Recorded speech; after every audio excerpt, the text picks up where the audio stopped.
আজকে আমরা দেখব ভার্বের সাথে কখন এস, ইএস এবং আইইএস যোগ হয়। আমরা যখন সিঙ্গুলার সাবজেক্টের পরে ভার্বকে সিঙ্গুলার করতে যাই তখন ভার্বের সাথে এস, ইএস অথবা আইইএস যোগ করতে হয়। এটা খুবই গুরুত্বপূর্ণ।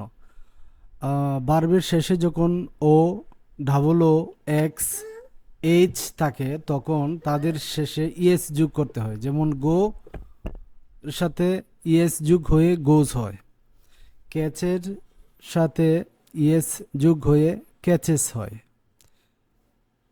এবং ফিনিশের সাথে ইএস যোগ হয়ে ফিনিশেস হয়। আবার আরেকটি ফর্ম আছে যেমন ক্রাই, সি আর ওয়াই, সেই ক্ষেত্রে এটাকে সিঙ্গুলার করতে গেলে ওয়াইয়ের পরিবর্তে আই বসিয়ে তারপর ইএস যোগ করতে হবে।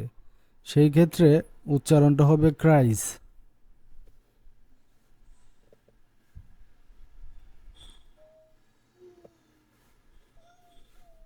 অন্যান্য যে ভার্বগুলো আছে ওদের শেষে এস যোগ করেই আমরা এটাকে সিঙ্গুলার করতে পারি। যেমন ইট, ইটস, গেট, গেটস,